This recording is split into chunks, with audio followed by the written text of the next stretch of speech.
Let's see what we got here. How about that? We just had that one. And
alright.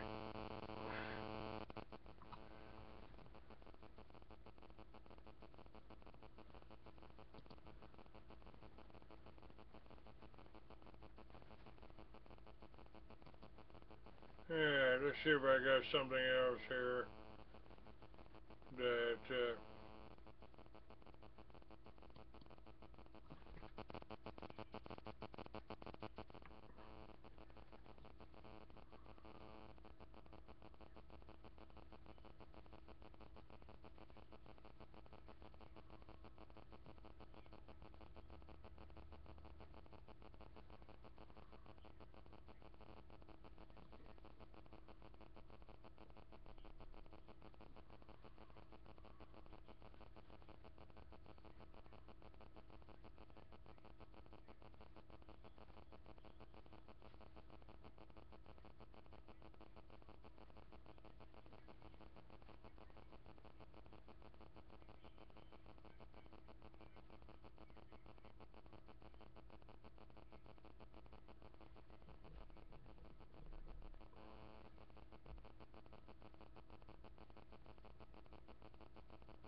yeah, I doubt it. I doubt that. Alright. Uh, we've been talking all this week about Ebola. And we've tried to tell you, hey, don't take the vaccine. They're setting you up for this. They're going to prepare a pandemic. The people in Africa already know that that it's the Red Cross, the vaccinations that are giving them the Ebola symptoms. And keep in mind that they tell you that the vaccinations give you just a light case of whatever they're supposed to prevent, whether that's measles, mumps, chickenpox, or Ebola. And there's something about this whole Ebola story that just doesn't smell right. Paul Craig Roberts had some comments on that that I think is worth sharing to you. And keep in mind that Tammy Wagner and Chuck Smith, Smithfix, both have a cure for Ebola, a way to prevent Ebola from taking over, from you contracting it. Just an ounce of colloidal silver, and that's quite inexpensive here, about $12.50 compared to Alex Jones brand, which is $25 or $50. Get call me at 520-413-2397 to get your colloidal silver. Good for so many things. Got a dog here that got all cut up, and we treated it with the colloidal silver she healed in a week. And that's just the beginning. And this Ebola story, the federal government has announced thousands of additional U.S. soldiers are being sent to Liberia. General Gary Volesky said the troops would stamp out Ebola. The official story is that combat troops are being sent to build treatment structures for those infected with Ebola. Why combat troops? Why not send a construction outfit such as an engineer battalion if it has to be military? Why not do what the government usually does and contract with a construction company to build the treatment units? Additional thousands of troops results in a very large and experienced construction crew for 17 treatment units. It doesn't make sense. Stories that don't make sense and that are not explained naturally arouse suspicions, such as, are U.S. soldiers being used to test Ebola vaccines and cures, or more darkly, are they being used to bring more Ebola back to the U.S.? I understand why people ask these questions. In fact, the fact that they will receive no investigative answer will deepen suspicions. Uniformed, uninformed, and gullible Americans will respond. The U.S. government would never use its own soldiers and its own citizens as guinea pigs. Before making a fool of yourself, take a moment to recall the many experiments the U.S. government has conducted on American soldiers and citizens. For example, search online for unethical human experimentation in the United States or human radiation experiments. You will find that federal agencies such as the Department of Defense and the Atomic Energy Commission have exposed U.S. soldiers and prisoners to high levels of radiation, irradiated the testicles of males, and tested for birth defects. High rate resulted. Irradiated the heads of children, fed radioactive material to mentally disabled children. The Obama regime's opposition to quarantine for those arriving from West Africa is also a mystery. The U.S. Army has announced the Army intends to quarantine every U.S. soldier returning from deployment in Liberia. The Army sensibly says that an abundance of caution is required in order to minimize the risk of transferring the Ebola outbreak to the U.S. You can see that on abcnews.com/health/Army quarantines General Soldier fighting Ebola story. However, the White House has not endorsed the Army's decision. The White House has expressed opposition to the quarantines ordered by the governors of New York and New Jersey. Apparently, pressure from the White House and threats of lawsuits from those subject to quarantine have caused the two states to loosen their quarantines. A nurse returning from treating Ebola patients in West Africa has been cleared by New Jersey for discharge after being symptom-free for 24 hours instead of the 21 days it takes for the disease to produce symptoms. The nurse threatened a lawsuit, and the false issue of discrimination against healthcare workers has arisen. How is it discrimination to quarantine those with the greatest exposure to Ebola?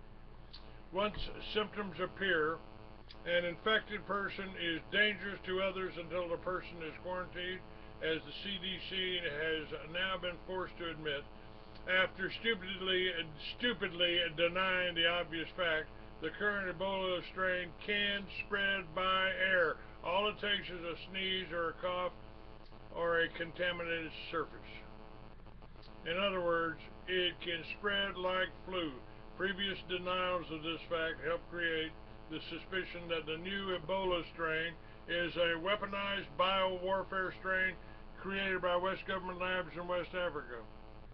As University of Illinois law professor Francis Boyle has revealed, Washington placed its biowarfare laboratories in African countries that did not sign the convention banning such experimentation. Washington's deviousness in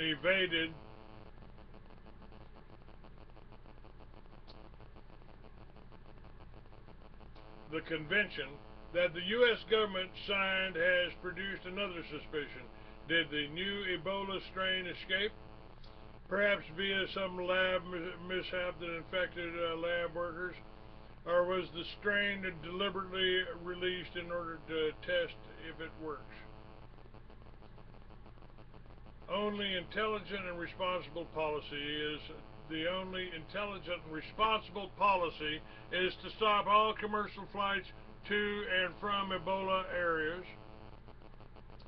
Healthcare workers should be transported by military aircraft and should be required to undergo the necessary quarantine before being transported back to the U.S. Why does the White House oppose the only responsible intelligent policy? Why is Congress silent on the matter?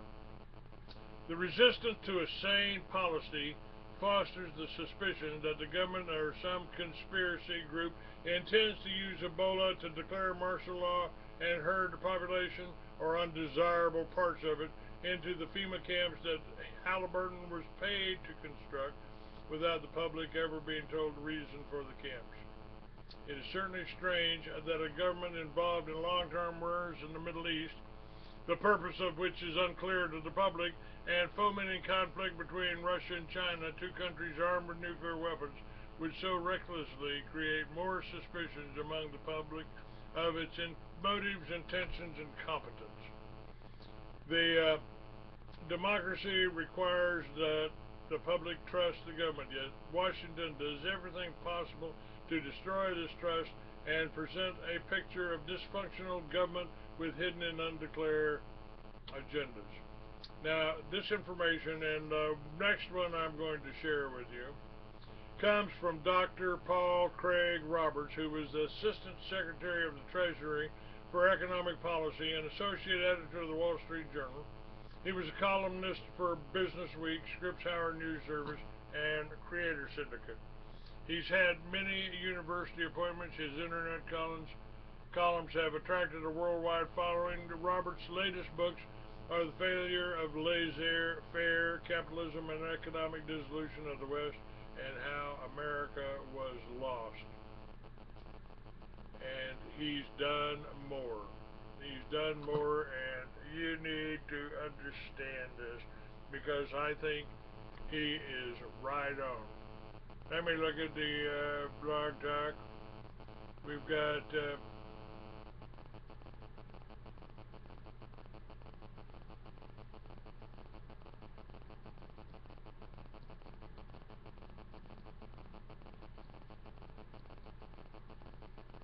okay, what are we talking about?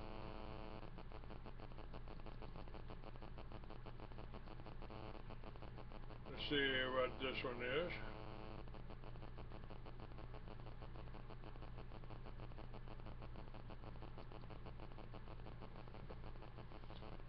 Got something else on YouTube. Somebody, this My Ebola. Let's see what that is.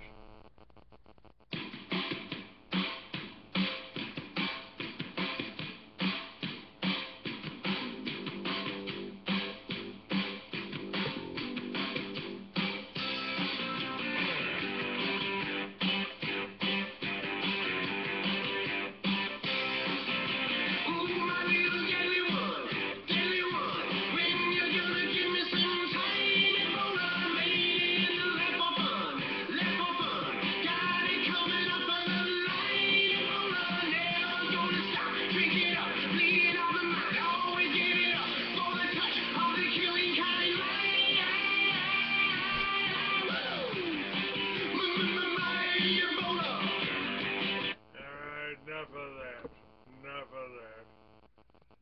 The American people, make sure all this is still working over here. All right, we're still working here. The American people have suffered a coup d'etat, but they are hesitant to acknowledge it, says Paul Craig Roberts. The regime ruling in Washington today lacks constitutional and legal legitimacy. Americans are ruled by usurpers who claim the executive branch is above the law and that the U.S. Constitution is a mere scrap of paper. An unconstitutional government is an illegitimate government. The oath of allegiance requires defense of the Constitution against all enemies, foreign and domestic. As the Founding Fathers made clear, the main enemy of the Constitution is the government itself. Power does not like to be bound and tied down and constantly works to free itself from constraints. The basis of the regime in Washington is nothing but usurp power. The Obama regime, like the Bush-Cheney regime, has no legitimacy. Americans are oppressed by an illegitimate government ruling not by law and the Constitution, but by lies and naked force. Those in government see the U.S. Constitution as a chain that binds our hands, which is exactly what it was supposed to do. The South African apartheid regime is more legitimate than the regime in Washington. The apartheid Israeli regime in Palestine is more legitimate. The Taliban are more legitimate. Muammar Gaddafi and Saddam Hussein were more legitimate. The only constitutional protection that the Obama-Bush regime has left standing is the Second Amendment, a meaningless amendment considering the disparity in arms between Washington and what is permitted to the citizenry. No citizen standing with a rifle can protect himself and his family from one of the Department of Homeland Security's 2,700 tanks, or from a drone, or from a heavily armed SWAT force in body armor, like serfs in the Dark Ages. American citizens can be picked up on the authority of some unknown person in the executive branch, thrown in a dungeon, subjected to torture, without any evidence ever being presented to a court or any information to the person's relatives of his or her whereabouts. Or they can be placed on a list that, without explanation, curtails their right to travel by air. Every communication of every American except face-to-face conversation in non-bugged environments is intercepted and recorded by the National Stasi agency, with such phrases, from which phrases can be strung together to produce a domestic extremist. If throwing an American citizen in a dungeon is too much trouble, the citizen can simply be blown up with a Hellfire missile launched from a drone. No explanation is necessary. For the Obama tyrant, the exterminated human being was just a name on a list.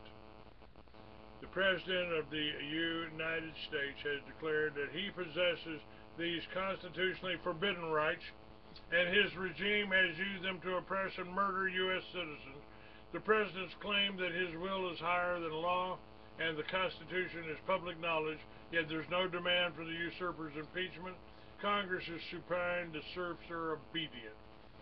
The people who helped transform a democratically accountable president into a Caesar include John Woo, who was rewarded for his treason by being accepted as a law professor at the University of California, Berkeley Boalt School of Law. Yu's colleague in treason, J. Scott Bybee, was rewarded by being appointed a federal judge on the U.S. Court of Appeals for the Ninth Circuit.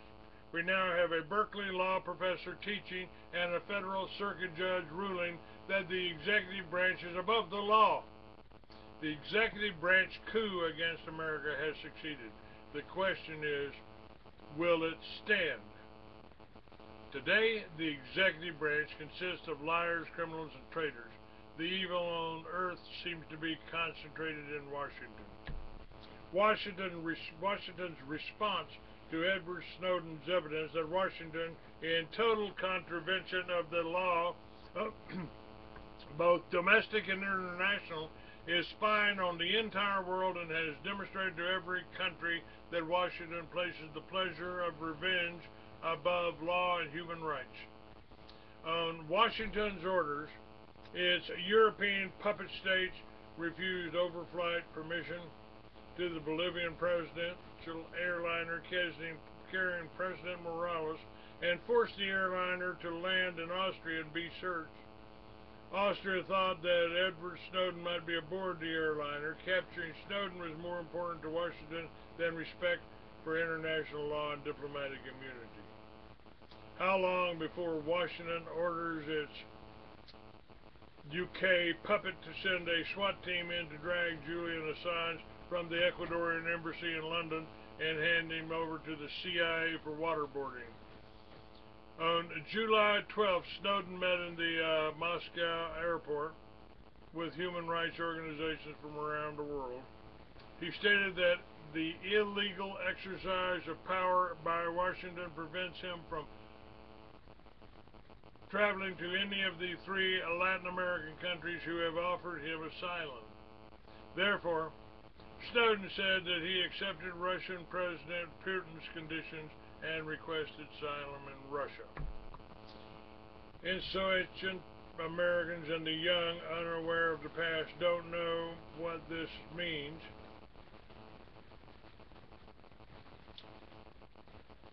During my professional life, it was Soviet Russia that persecuted truth-tellers, while America gave them asylum and tried to protect them. Today, it is Washington that persecutes those who tell the truth, and it is Russia that protects them. The American public has not, this time, fallen for Washington's lie that Snowden was a traitor. The polls show that a majority of Americans see Snowden as a whistleblower. It's not the U.S. that is damaged by Snowden's revelations. It is the criminal elements in the U.S. government that have pulled off a coup against democracy, the Constitution, and the American people who are damaged. It is the criminals who have seized power, not the American people, who are demanding Snowden's scalp. The Obama regime, like the Bush-Cheney regime, has no legitimacy. Americans are oppressed by an illegitimate government ruling not by law and the Constitution, but by lies and naked force. Under the Obama tyranny, it is not merely Snowden who is targeted for extermination, but every truth-telling American in the country. It was Department of Homeland Security boss Janet Napolitano, recently rewarded for her service to tyranny by being appointed chancellor to of the University of California system, who said that Homeland Security had shifted its focus from Muslim terrorists to domestic terrorists, an elastic and undefined term that easily includes truth-tellers like Bradley Manning and Edward Snowden, who embarrassed the government by revealing its crimes. The criminals who have seized the illegitimate power in Washington cannot survive unless truth can be suppressed or defined as treason. If Americans acquiesce to the coup d'etat, they will have placed themselves firmly in the grip of tyranny. Now, this is what I've been trying to warn you about, trying to tell you about for 20 years. I've tracked the growth of it. When they passed Senate Bill 1959, they created the fusion centers, and they created homegrown terrorists, which they tried to label me for starting the militias in the governor's office. I'm not. Oh, it's raining. Got a leak in my roof. Folks, we have to fight this. And we can do it. We really can. We can do this.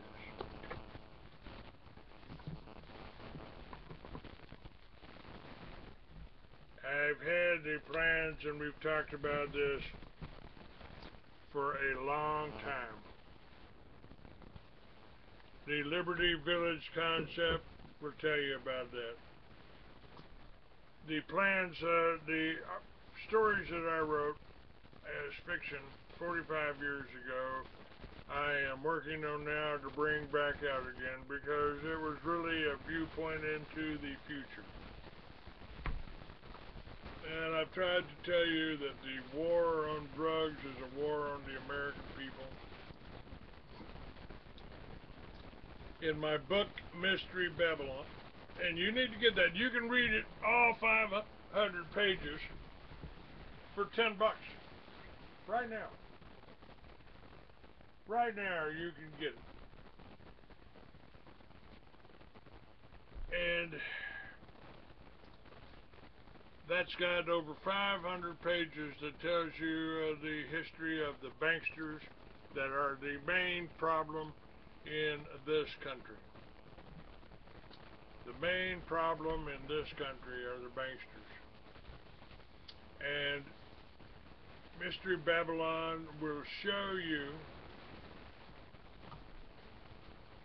that the Mossad and the CIA are bringing all the drugs into this country, selling it to you through their criminal networks that they've set up through the illegal aliens and the mafia and gangs that they have started.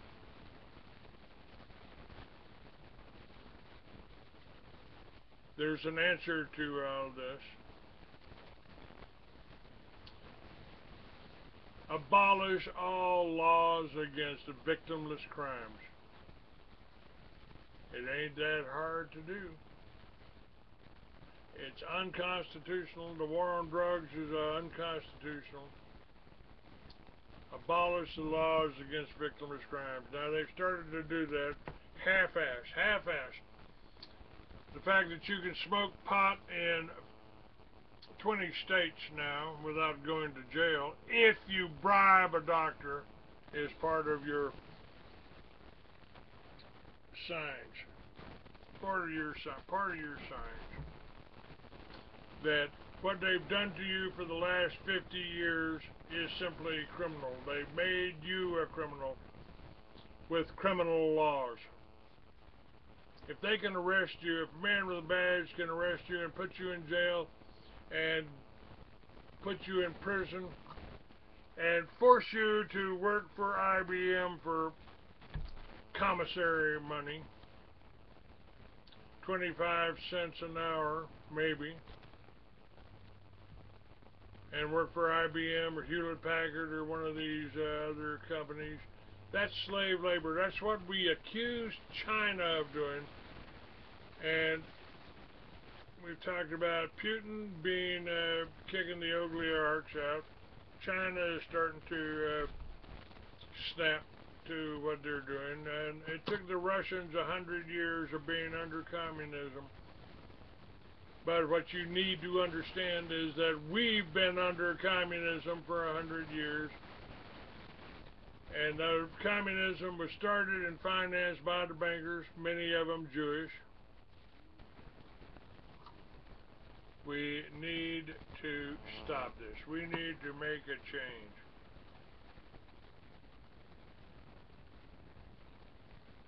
What do we got here?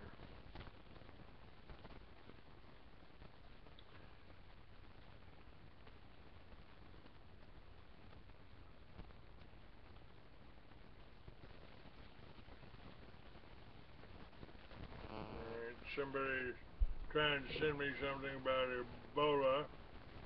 Alright, let me see what Tammy's got to say here.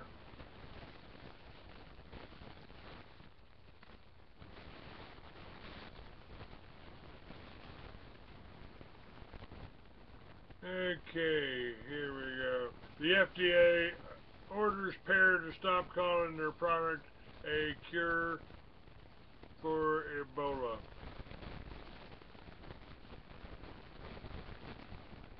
Let's see what this says. Of course they're going to try to do this. They don't want you taking the colonial silver. They want you buying their other crap. And they say these are depopulationists who are running the show. A retired psychiatrist with a Newton mailing address who claims to offer the world's only hope against Ebola is accusing the federal government of medical tyranny and violating her First Amendment rights for demanding that she stop calling her product a cure. The warning letter sent last month to Dr. Rima Labo, founder of the Natural Solutions Foundation, U.S. Food and Drug Administration, and Federal Trade Commission, demanded Labo remove such references to her from her website and provide a response within 15 days, affirming, among other things, her agreement to refrain from making further product claims not backed by competent scientific evidence. Ralph Fustola, 69-year-old retired attorney and co-founder trustee of the Natural Solutions Foundation, to whom the warning letter was addressed, said Thursday he and Labo, 71, have filed a plan of compliance with the FDA and FTC for now, but said they have every intention of fighting the government in court. We consider ourselves an opposition NGO, non-governmental organization, said Fusolo, a Hampton resident with a Newton mailing address. We believe very deeply we are on an international mission to heal the world, and are in opposition to things like the Global Health Security Initiative, a United Nations-sponsored agency run by individuals who believe the best way to stop pandemics is by culling the herd, and to the Gates Foundation and other organizations who are following their lead. We've accused them of essentially setting up a situation where a dangerous virus can be made more dangerous. These are depopulationists who are running the show, and we feel there's a clear effort to use these diseases as a way of controlling the American people.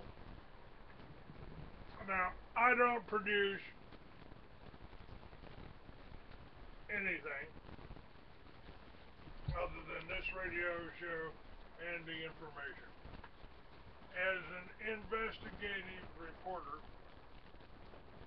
I have been telling you, excuse me,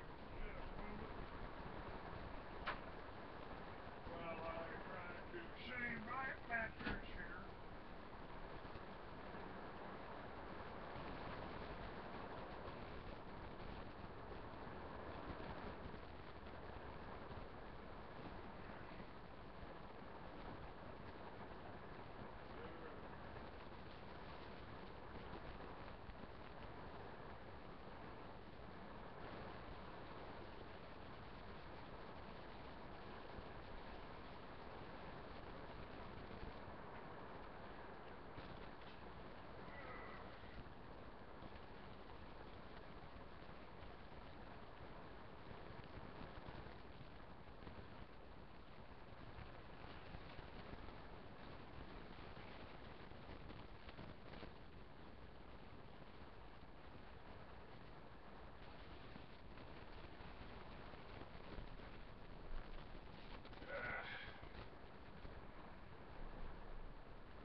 Alright, just haven't got the tarp up yet. And it's starting to rain here.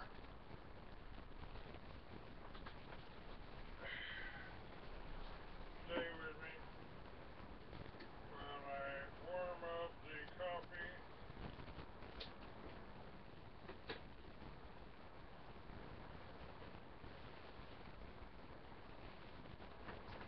I am not a doctor. I don't have a business. I'm an investigative reporter. And as such, I do know people that are making the kind of nano silver, the kind of colloidal silver that has been proven in Africa,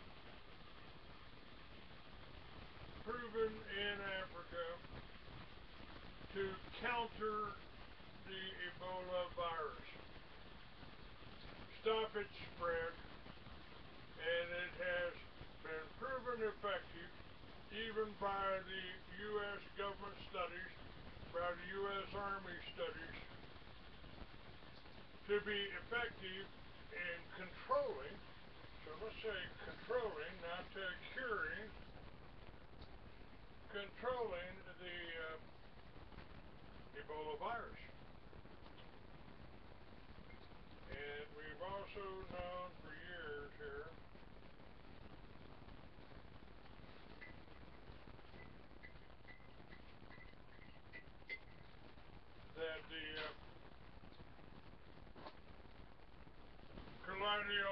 colloidal silver will stop all kinds of infections.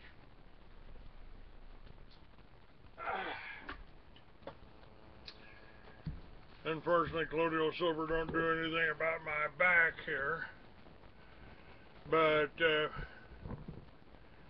the colloidal silver will, and we can demonstrate it. I've got it demonstrated up on freeamerican.com, and you can get Tammy's product, Texas Tammy.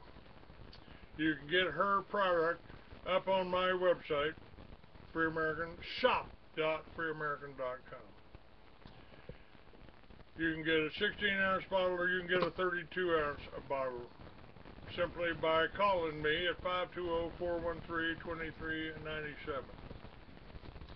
Am I going to stop selling this because the government doesn't like it? Hell no. I won't do that.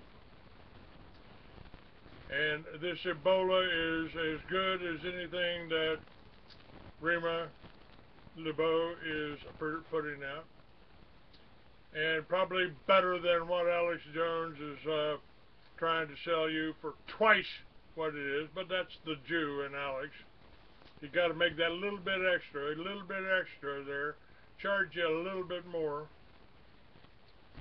and that's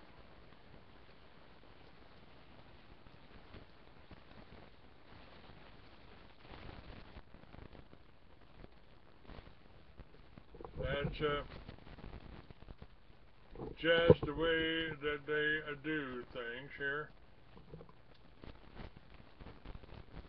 Okay, let's bring this back up, see what else they got to say. We've got it here. freeamerican.com, shop.freeamerican.com. And what they're saying, Lebo, who lives in Santiago, Chile, but maintains a Newton mailing address at Fustola's home, said by phone Thursday from Chile that for the time being she is prohibited from calling her nano silver product, so named for its nanoparticles of silver, a cure. Until we resolve that in court, probably at the Supreme Court level, I cannot say that, Lebo said. But those impeding her work, she said, stand opposed to the one thing that we know is effective in this situation, in supporting the human immune system so that the virus cannot penetrate, and that when they start giving it to Ebola patients, the Ebola patients stop dying.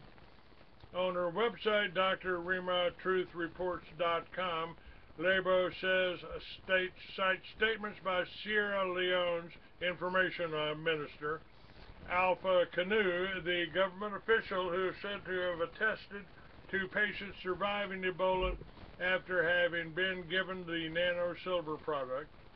She also cites a 2009 Defense Department study that found a solution of silver particles concentrated at 10 parts per million to be effective at inhibiting the ability of certain viruses in a petri dish to penetrate cell membranes.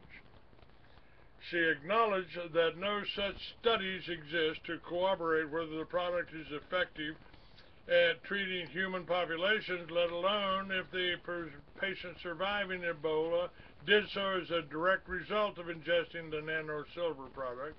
But she said that the World Health Organization actively seeks to suppress such evidence and is only interested in protecting the financial interests of the large pharmaceutical manufacturers. On a web page titled Smoking Gun, U.S. suppressing nano silver benefits in 2009, Lebo accuses the World Health Organization, the U.S. government, and their associated minions of conspiring to keep information about the product's effectiveness at boosting human immune systems from the public, and suggests that the Ebola virus itself may have been engineered by the government. The kill rate for this disease of convenience, genetically engineered to be more deadly than ever before, just happens, I'm sure, coincidentally, to be the exact number depopulationists like Bill Gates and George Soros have wet dreams about 90%, she writes. Lebo is said following the most recent Ebola outbreaks in Africa, demand for her product, which she herself has been taking twice a day for the last 15 years, has exceeded the supply. Along with Lebo, two other companies have found touting treatments for Ebola. Young Living and Terra International, both based in Utah, were also sent warning letters from the FDA. Jennifer Rodriguez, a spokesperson for the FDA, declined to say the agency was satisfied with the response received from Lebo, or if further enforcement actions were planned in an email late Thursday. Rodriguez said the agency does not discuss ongoing investigation, but Rodriguez said, since the outbreak of the Ebola virus in West Africa, FDA has seen and received consumer complaints about a variety of products claiming to either prevent or treat infection of the Ebola viruses. There are currently no FDA-approved vaccines or prescription or over-the-counter drugs to prevent or treat Ebola. The FDA monitors for these fraudulent products and claims take only appropriate action to protect consumers. Consumers are warned to beware of unapproved products sold online and in retail stores claiming to prevent or treat the Ebola virus and other conditions such as cancer, autism, Parkinson's, and heart disease. Additionally, consumers have seen these fraudulent products or false claims are encouraged and to report them to the FDA. Lebo, a 1970 graduate of New York's Albert Einstein School of Medicine, formerly ran a medical practice in Croton-on-the-Hudson, New York. She acknowledged that as a result of having allowed the registration of her New York medical license to elapse, she is not currently allowed to practice medicine in New York or any other state, though she said nothing would prevent her from renewing her registration in the future. Lebo said since closing her medical practice, she has lived in Thailand, where she fought unsuccessfully against allowing the introduction of genetically modified foods by Monsanto, and in Panama, where she continues to operate an organic coffee plantation that helps support the work of Natural Solutions Foundation. Lebo said that after the Fukushima nuclear disaster in Japan, she relocated to Chile to find a place where we could produce a no radiation organic food supply for North America. But despite her contention that her product is merely a nutrient not being marketed as a drug, the FDA charged that statements made by Lebo in asserting her product's ability, among other things, to inactivate or neutralize the Ebola virus prove otherwise. Pusatola's address is also listed as the headquarters of the Holistic Awareness Network of the Americas. Now, folks, they did the same thing to me when I started the militias in New Mexico. Tried to paint it as a terrorist organization. It wasn't. They keep trying to do crap like that against anybody that's no, and Tammy Wagner has been my guest. She is producing this in her home. She has it for sale. It's the way she supports her autistic daughter, who was damaged by the approved vaccines by your medical doctors.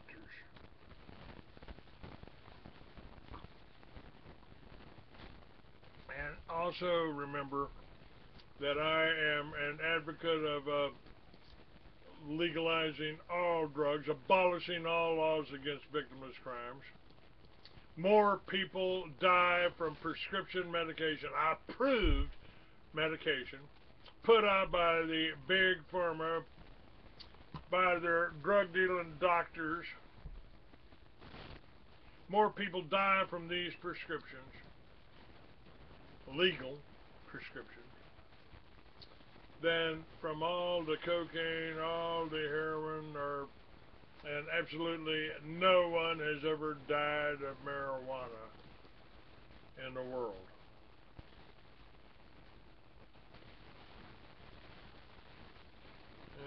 What's going on here?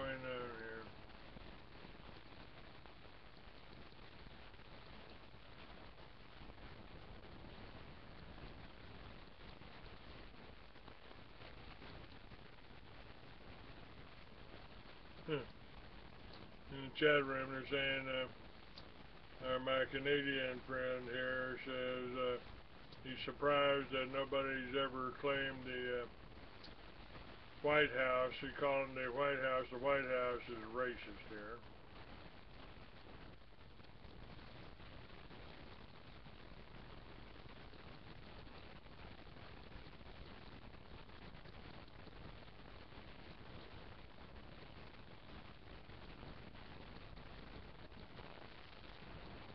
Or ban billiards because it's racist. The white ball knocks down the black and wins the game.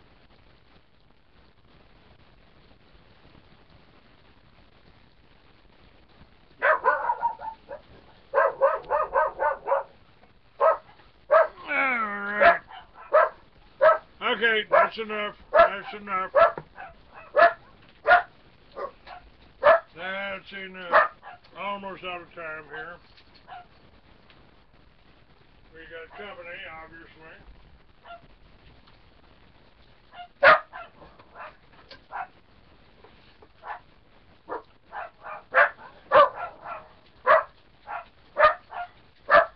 Stop it, boys.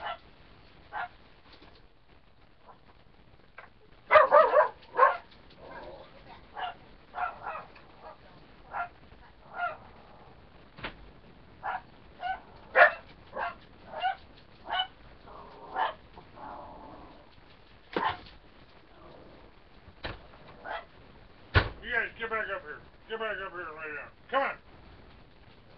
Get back up there. Sam's home. Sam's home. Get up there. Go up there and lay down. Get up here. Alright. At any rate, folks, I'm almost out of time here. And I need your help here. Tammy needs your help. She's got colloidal silver. She makes it right. It works. You can order it from calling 520-413-2397. I'll come out with the next issue of the Free American probably this week sometime. And you can get that for $2.99. And I urge you to make copies of it and pass it around. You can print it off if you want. We've got all kinds of information in there that's showing you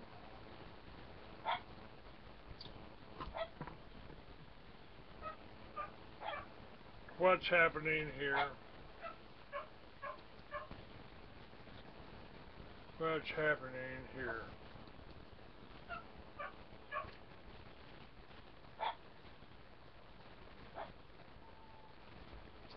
Yeah, somebody sent me something here. In the U.S., vacant houses outnumber homeless people.